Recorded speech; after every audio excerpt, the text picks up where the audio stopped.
সম্মানিত ভিউয়ার্স, ইরানের পার্লামেন্টের সদস্য এবং জাতীয় নিরাপত্তা পরিষদ এবং পররাষ্ট্র বিষয়ক কমিটির তিনি সদস্য, তিনি হলেন ফাদা হোসেইন মালিকি। তিনি ডোনাল্ড ট্রাম্পের হুমকির পরিপ্রেক্ষিতে একটি বক্তব্য দিয়েছেন যে ইরানের উপর যদি ডোনাল্ড ট্রাম্প পারমাণবিক অস্ত্র ব্যবহারের অর্থাৎ অ্যাটম বোমা নিক্ষেপের চিন্তা করেন বা অ্যাটম বোমা নিক্ষেপ করেন, অথবা ইরান যদি অ্যাটম বোমা আক্রমণের মুখোমুখি হয়, তাইলে ইরান একই ধরনের অস্ত্রের মাধ্যমে তার জবাব দেবে। সুতরাং এইখানে পরিষ্কারভাবে বলা হয়েছে যে আমেরিকা যদি ইরানের উপর পারমাণবিক বোমার হামলা করে, তাইলে ইরানও একই অস্ত্র দিয়ে তার জবাব দেবে। সুতরাং আমরা বুঝতেই পারছি যে এই ধরনের কোনো সিদ্ধান্ত যদি আমেরিকা নেয়, তাহলে জল কোথায় গড়াবে। ধন্যবাদ ভিউয়ার্স। আসসালামু আলাইকুম, আশা করি সবাই ভালো আছেন। আমি আপনাদের জানাতে চাই, ইরানের সশস্ত্র বাহিনীর শীর্ষ কমান্ডার পারস্য উপসাগরের সমস্ত আরব দেশকে লিখিতভাবে হুমকি দিয়েছেন। এই হলো সে হুমকি। ইরানের কর্মকর্তা পরিষ্কার ভাষায় এই হুমকি দিয়েছেন যে দেখুন, আমাদের প্রতিশ্রুতি দেওয়া হয়েছে, আমাদের বলা হয়েছে যে ইরানের বিরুদ্ধে তারা তাদের জমি ব্যবহার করতে দেবে না। তারা কথা দিয়েছে ঠিকই, কিন্তু আমরা এও জানি যে তাদের দেশগুলোতে আমেরিকার সামরিক ঘাঁটি এবং ফুয়েল স্টেশন রয়েছে, যেগুলো আমেরিকা অবশ্যই ব্যবহার করবে এবং আমাদের উপর হামলা চালাবে। তাই যদি আমরা জানতে পারি যে পারস্য উপসাগরের কোনো দেশ গোপনে আমেরিকার পক্ষ নিয়ে আমাদের বিরুদ্ধে সাহায্য করছে, তবে তাদের জন্য অত্যন্ত ক্ষতিকর পরিণতি অপেক্ষা করছে। ইরানের কমান্ডারের এই হুমকির পর অঞ্চলে উত্তেজনা বৃদ্ধি পাওয়া নিশ্চিত। আপনি যদি ডোনাল্ড ট্রাম্পের বিবৃতিগুলো মনোযোগ দিয়ে বিশ্লেষণ করেন, তবে দেখতে পারবেন ডোনাল্ড ট্রাম্পের সুর এবং মন্তব্য বেশ পরিবর্তন দেখা যাচ্ছে। আগে তিনি প্রতিদিন যেভাবে আক্রমণাত্মক কথা বলতেন, এখন তিনি 4 লাইন আক্রমণাত্মক বললেও তৃতীয়, চতুর্থ বা পঞ্চম লাইনটিতে বেশ নমনীয় সুর ব্যবহার করছেন। এ থেকে বোঝা যায় ডোনাল্ড ট্রাম্পের আর লড়াই চালিয়ে যাওয়ার সাহস নেই, কারণ স্পষ্টত বিশ্বের সমস্ত সংবাদ মাধ্যম আপনাদের আগে জানিয়েছে যে ডোনাল্ড ট্রাম্প এই যুদ্ধে ফেঁসে গেছেন। এবার দেখুন, ডোনাল্ড ট্রাম্প তার সাম্প্রতিক বক্তব্যে দাবি করেছেন হরমুজ প্রণালী আমাদের নিয়ন্ত্রণে রয়েছে। দেখুন, হাসবেন না, আগে পুরো কথাটা শুনুন। হরমুজ প্রণালী দিয়ে তেলবাহী জাহাজ যাতায়াত করছে, আমরা জাহাজগুলো পার করে দিচ্ছি। বর্তমান পরিস্থিতি ঠিক কেমন তা নিশ্চিত নয়, তবে ভবিষ্যতে যে কোনো মুহূর্তে আমরা ইরানের সাথে আলোচনার জন্য বসতে পারি। এখন তিনি আলোচনার ইঙ্গিত দিচ্ছেন। আপনাদের নিশ্চয়ই মনে আছে, ডোনাল্ড ট্রাম্প 2 দিন আগে দাবি করেছিলেন ইরানের সাথে কথা হচ্ছে, ইরান আমাদের কাছে ভিক্ষা চাইছে, ইরান কথা বলতে চাইছে এবং কথা বলার জন্য ছটফট করছে। কিন্তু গত 3 দিন ধরে আমি আপনাদেরকে প্রতিদিন বলে আসছি যে বিষয়টি তা নয়। ইরান কোনো কথাই বলছে না এবং কোনো কথা বলার কোনো সুযোগই নেই। পরশু বা তরশু আমি আপনাদের এও বলে দিয়েছিলাম যে ডোনাল্ড ট্রাম্প জানিয়েছিলেন ইরানের সাথে আমাদের কোনো কথাই হচ্ছে না। ইরানি কর্মকর্তার কথাটা একেবারেই ঠিক যে গোলাপি শুয়োরটি একটা বেকুব। এ রাতে যা বলে পরের দিন তা ভুলে যায়। 24 ঘন্টার মধ্যে সে 24 বার নিজের বক্তব্য বদলায়। এ কারণে আমাদের তার উপর কোনো ভরসা নেই।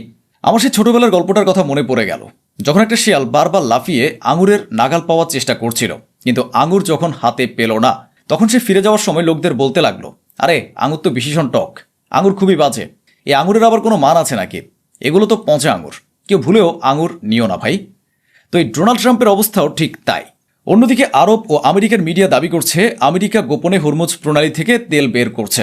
হ্যাঁ, অর্থাৎ সহজ ভাষায় বলতে গেলে সাধারণ দিনে যত তেল তারা তুলত তার অর্ধেকটা তারা এখনও তুলছে, বাকি অর্ধেক তেল তারা গ্যাস পাইপলাইন ও অন্যান্য পাইপলাইনের মাধ্যমে বের করে দিচ্ছে। অর্থাৎ আমেরিকা পুরোপুরি এই চেষ্টা চালিয়ে যাচ্ছে যাতে তাদের তেল সরবরাহে কোনো ব্যাঘাত না ঘটে। তবে ইরানের জন্য এই খবরটি মোটেও ভালো নয়। এই দেখুন, কাতারের প্রধানমন্ত্রী সৌদি আরব পৌঁছেছেন। সৌদি আরব সরকারের লোকজন ও পররাষ্ট্রমন্ত্রীর সাথে দেখা করেছেন। এই মুহূর্তে সমস্ত আরব দেশ ইরানের বিরুদ্ধে ষড়যন্ত্র করার লাগাতার চেষ্টা চালিয়ে যাচ্ছে, কিন্তু ইরানের সামনে তাদের সমস্ত কৌশলই ব্যর্থ হয়ে যাচ্ছে। ইসরায়েল তার নির্ধারিত লক্ষ্যে এগিয়ে চলেছে। ইসরায়েল আমেরিকা থেকে দ্বিতীয় রিফুয়েলিং বা জ্বালানি ভরার বিমানটি কিনে নিয়েছে এবং আমেরিকার সেই দ্বিতীয় বিমানটি ইসরায়েলে পৌঁছেও দিয়েছে। অন্যদিকে আমেরিকা জানিয়েছে যে তারা এ পর্যন্ত ইরানের 65টি জাহাজ আটকে দিয়েছে এবং অনেক জাহাজের পথ পরিবর্তন করে তল্লাশি চালিয়েছে। ওদিকে ইরাক হরমুজ প্রণালীতে ইরানের কাছে বিশেষ সুবিধা চেয়েছে, অর্থাৎ হরমুজের ভেতরে যেন ইরান ইরাকের জাহাজগুলোকে নিরাপত্তা দেয় এবং সেগুলোকে চলাচল করতে বাধা না দেয়।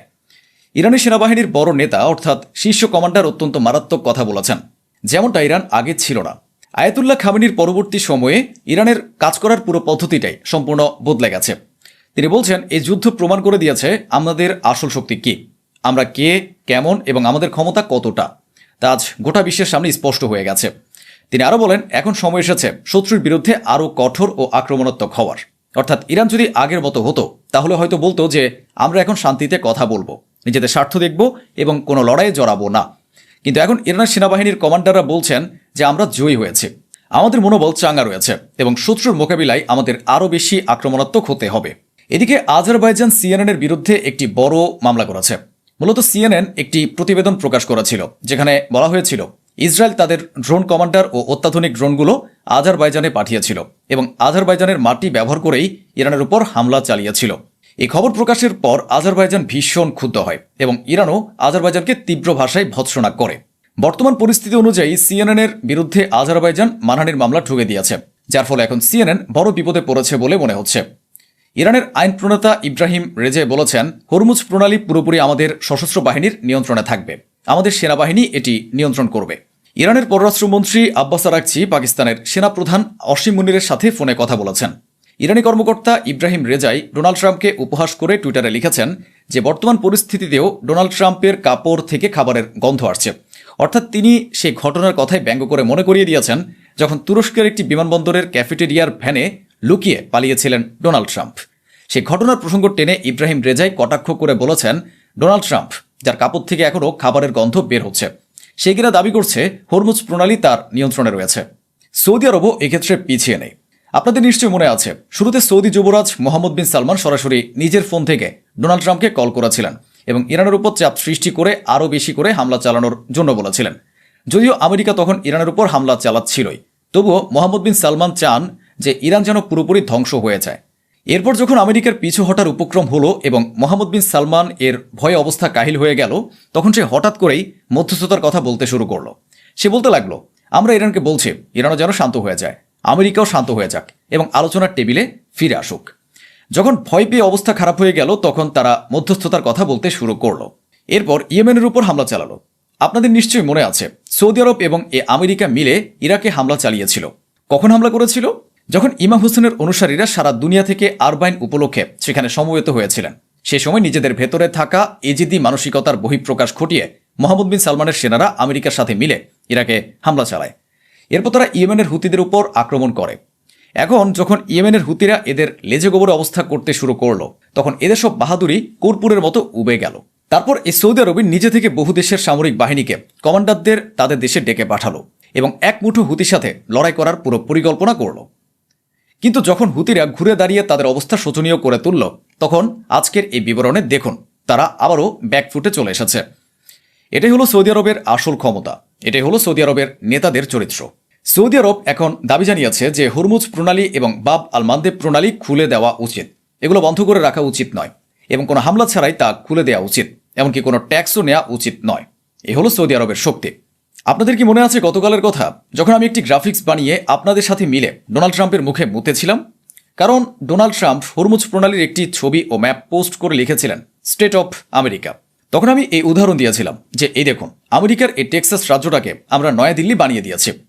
হয়তো আমাদের ভিডিওগুলো ইরান পর্যন্ত পৌঁছেছে এবং আমাদের এই আইডিয়াটা ইরানিদের ভীষণ পছন্দ হয়েছে। এরপর ঠিক একই রকম এক কাণ্ড ঘটিয়েছেন হায়দ্রাবাদের ইরানি কনসুলেট। দেখুন তারা কি করেছে। আমরা তো শুধু টেক্সাস বেছে নিয়েছিলাম, আর তারা ক্যালিফোর্নিয়াকে বেছে নিয়েছে। ক্যালিফোর্নিয়াকে হাইলাইট করে বলেছে new territory of Islamic Republic of Iran. অর্থাৎ আমরা যা করেছি ইরানও ঠিক তাই করে দেখালো। একথা সবাই জানে যে ডোনাল্ড ট্রাম্প সেই সব দেশের উপর ভীষণ ক্ষিপ্ত যারা ইরানের বিরুদ্ধে তাকে সাহায্য করেনি। আমেরিকা দক্ষিণ কোরিয়ার সাথে খুব ঘনিষ্ঠভাবে মিশে থাকতো। এখন সেই দক্ষিণ কোরিয়া কি বলছে দেখুন। এ হলো সে প্রতিবেদন। দক্ষিণ কোরিয়া জানিয়েছে যে আমরা ইরানের বিরুদ্ধে তাদের কোনো সাহায্য করিনি, তা এখন আমেরিকা ঘুরিয়ে ফিরিয়ে আমাদের উপর চাপ সৃষ্টি করছে। মূলত ডোনাল্ড ট্রাম্প সরাসরি টুইট করে জানিয়ে দিয়েছেন যে উত্তর কোরিয়ার বিরুদ্ধে আমরা দক্ষিণ কোরিয়াকে সাহায্য করছিলাম এবং দক্ষিণ কোরিয়ার সাথে আমাদের সামরিক চুক্তি হচ্ছিল যা আমরা আর করব না। দক্ষিণ কোরিয়ার বক্তব্য হলো ডোনাল্ড ট্রাম্প আমাদের সাথে আগে কোনো আলোচনাই করেননি। সরাসরি টুইট করে ঘোষণা করে দিয়েছেন যে তারা দক্ষিণ কোরিয়ার সাথে তাদের সামরিক সক্ষমতা এবং যৌথ সামরিক মহড়া কমিয়ে দিচ্ছে দক্ষিণ কোরিয়া জানিয়েছে আমেরিকা এই কাজটি করেছে যাতে আমরা ইরানের বিরুদ্ধে আমেরিকার সাহায্য করি। এখন আপনারা বুঝতে পারছেন যে ডোনাল্ড ট্রাম্প কতটা উদ্ধৃত স্বভাবের। সে পুরোপুরি ক্ষিপ্ত হয়ে উঠেছে এবং ক্ষোভের বশে যেসব দেশ ইরানের বিরুদ্ধে তাকে সাহায্য করেনি তাদের ক্ষতি করার চেষ্টা করছে। ওদিকে ইরানের কর্মকর্তা নিজে নিশ্চিত করেছেন যে আমেরিকা তাদের কোনো কথাই রাখেনি এবং তাদের কোনো সম্পদ বা অ্যাকাউন্ট অবরোধমুক্ত করেনি। সহজ ভাষায় বলতে গেলে আমেরিকার পক্ষ থেকে ইরানের যেসব সম্পত্তি ও অর্থের উপর নিষেধাজ্ঞা জারি করা হয়েছিল আর তার একটি নিষেধাজ্ঞাও প্রত্যাহার হয়নি। আরবের দেশগুলো এখন ভয়ে সিটিয়ে আছে যে আরব দেশগুলো সাদা জুব্বা পরে নিজেদের সারা বিশ্বের মধ্যে সেরা মুসলমান দাবি করে। বরং আপনাদের কাছে ক্ষমা চেয়ে একটা কথা বলছে যা হয়তো আপনারা অনেকের জানেন না। এই আরব দেশের মানুষগুলো কেবল নিজেদেরই মুসলমান মনে করে, অন্য কাউকে মুসলমান বলে মনে করে না। হ্যাঁ, এখন যখন তাদের সমালোচনা বাড়ছে তখন তারা হয়তো নিজেদের বক্তব্য পাল্টাতে পারে, কিন্তু তাদের মানসিকতা হলো আমরাই আসল আরব, আমরাই খাঁটি আরব এবং আমরাই কেবল মুসলমান, বাকি সবাই ধর্মান্তরিত। এটি একটি চরম বাস্তব সত্য যা সুযোগ নিয়ে হিন্দু সম্প্রদায়ও মাঝে মধ্যে ভারতীয় মুসলমানদের নিয়ে ব্যঙ্গ বিদ্রুপ করে থাকে।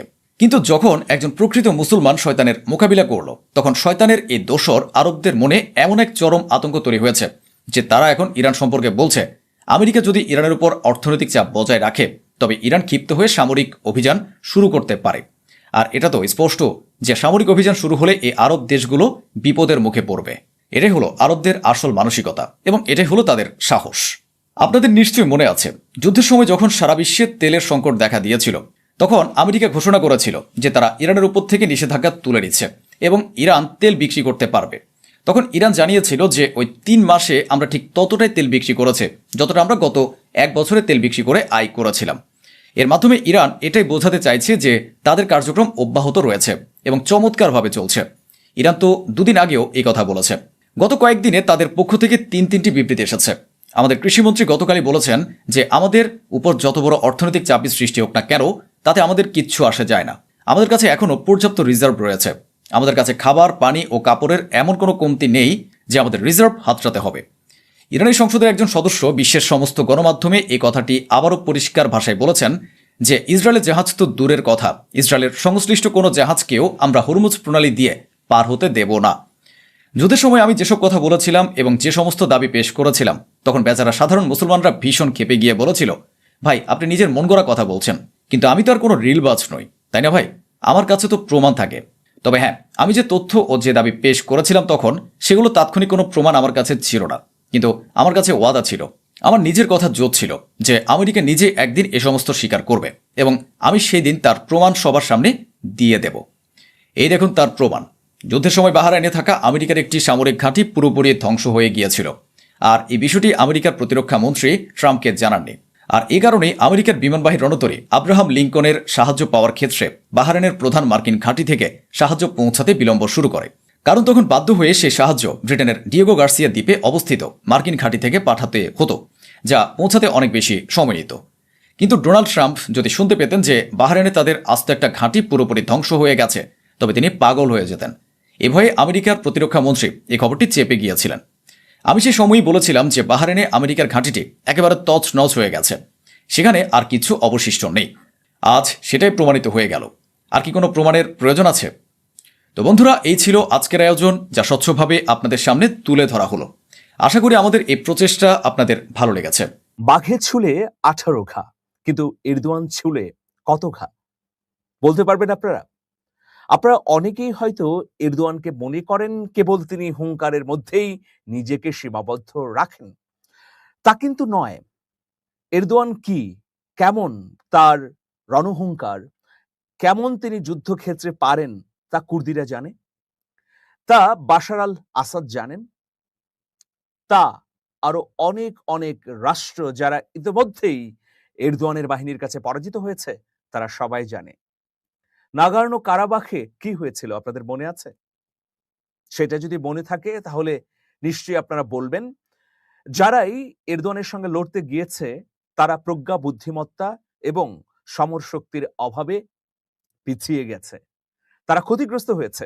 এখন নতুন করে কি হয়েছে যে ইসরায়েল তুরস্কের বিরুদ্ধে লড়াই করতে যাচ্ছে, মানে খায়েশ হয়েছে এরদোয়ানের বিরুদ্ধে লড়াই করার নেতানিয়াহুর এই খাহেশ পূরণ হবে কি? আমরা যৌক্তিক বিশ্লেষণ করতে চাই।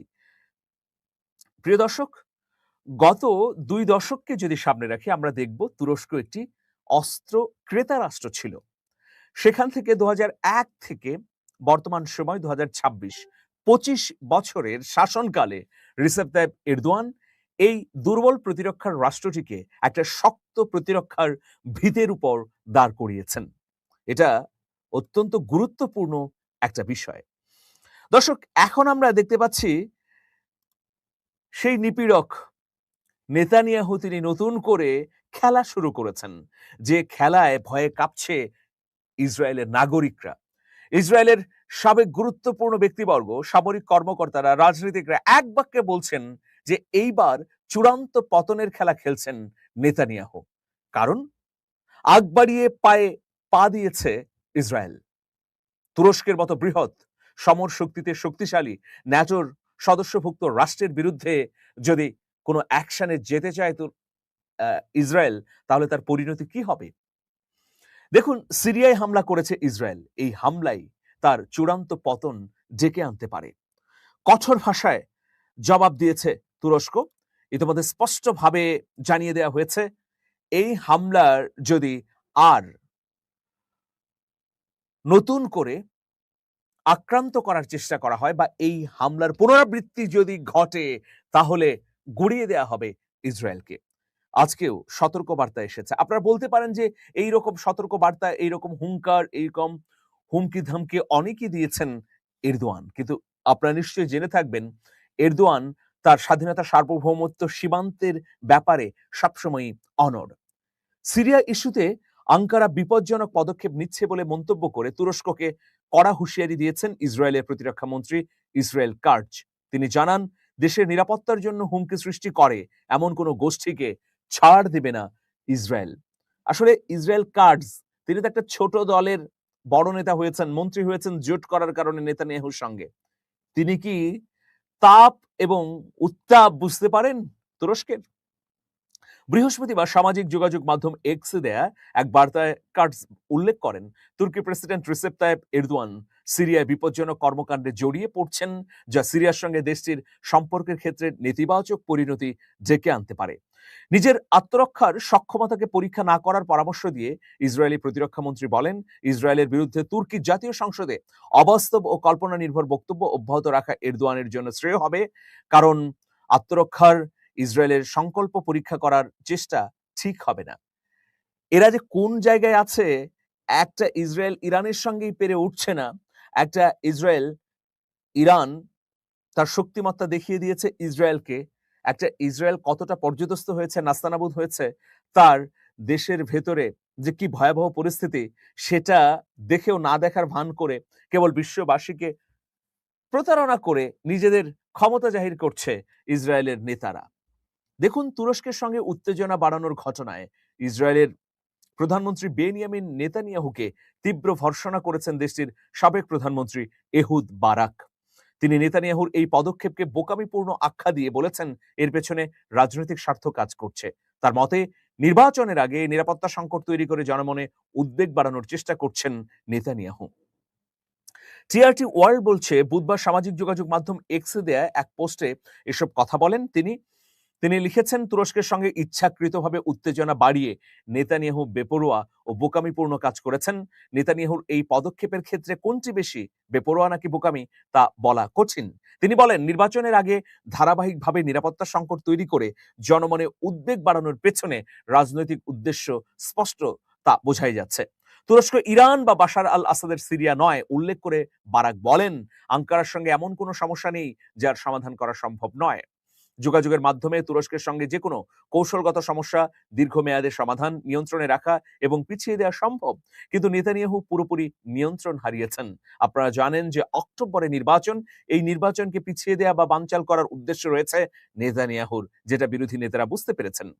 এহুদ বারাক আরো বলেন যে ইসরায়েলের নিরাপত্তার চেয়ে নেতানিয়াহু এখন রাজনৈতিকভাবে নিজের টিকে থাকাকেই বেশি গুরুত্ব দিচ্ছে।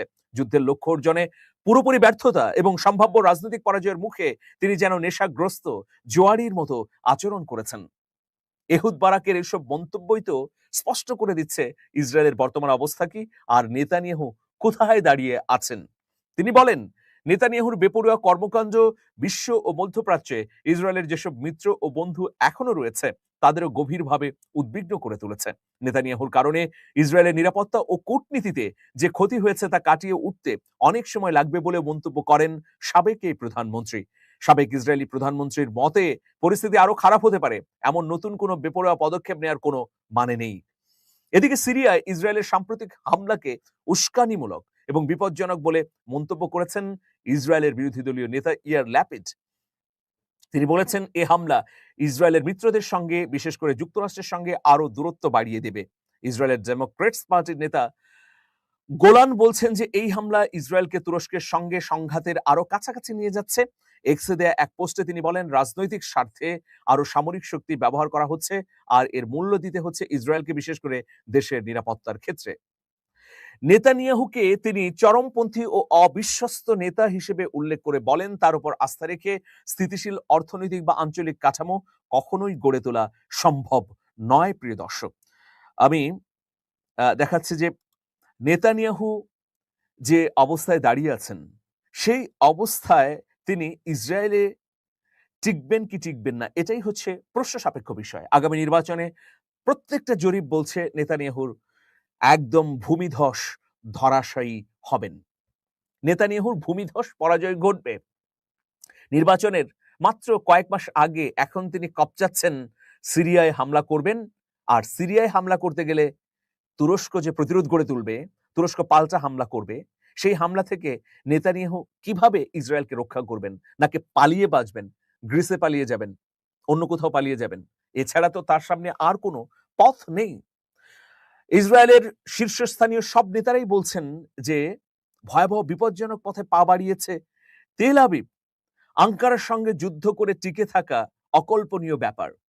যদি সত্যিকার অর্থে এই যুদ্ধটি বেঁধেই যায়, তাহলে আঙ্কারা তার গত 25 বছর ধরে অর্জিত সামরিক শক্তি প্রয়োগ করবে ইসরায়েলের ভূমিতে। আর এর বাইরে ইরান তো রয়েছেই, পাশাপাশি ইরানের প্রক্সি অ্যালাই। কি অবস্থা তৈরি হবে! একেবারে তামা মাটিতে পরিণত হবে ইসরায়েলের ভূখণ্ড। এই বিপদ আজ করতে পারছেন বিরোধীরা, কিন্তু কেবলমাত্র ক্ষমতার মোহে অন্ধ হয়ে গেছেন নেতানিয়াহু।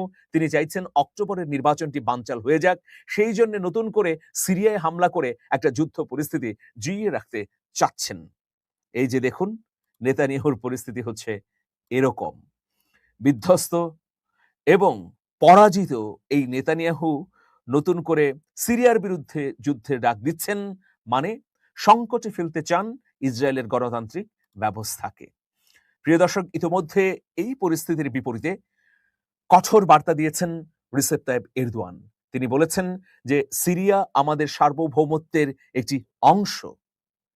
এই ধরনের স্টেটমেন্ট দেয়া তুরস্কের প্রেসিডেন্টের অত্যন্ত গুরুত্বপূর্ণ, কারণ সিরিয়ার বর্তমান যে প্রেক্ষাপট, এটা তৈরি করতে তুরস্ক দীর্ঘদিন ধরে শ্রম, ঘাম এবং অর্থ ব্যয় করেছে। তুরস্কের সেনাবাহিনী ওতপ্রোতভাবে জড়িয়ে আছে বাশার আল আসাদকে উচ্ছেদের ঘটনায় এবং আল সারাকে ক্ষমতায় বসানোর ক্ষেত্রে। তো সুতরাং এখন সিরিয়ার বিরুদ্ধে ইসরায়েলের যুদ্ধ শুরু করা মানে সেই যুদ্ধটি আসলে তুরস্কের বিরুদ্ধেই শুরু করা, সেটিই কিন্তু পুনর্ব্যক্ত করেছেন রিসেপ তাইয়েপ এরদোয়ান। পররাষ্ট্রমন্ত্রী হাকান ফিদান বলেছেন, এবার যদি আর এক মুহূর্তের জন্যও হামলা করে ইসরায়েল, তাহলে সিরিয়া যেমন বসে থাকবে না, একইভাবে সিরিয়ার বন্ধু রাষ্ট্র হিসেবে তুরস্ক এটাকে নিজেদের উপর হামলা বলে বিবেচনা করবে এবং সর্বাত্মক যুদ্ধ শুরু হবে।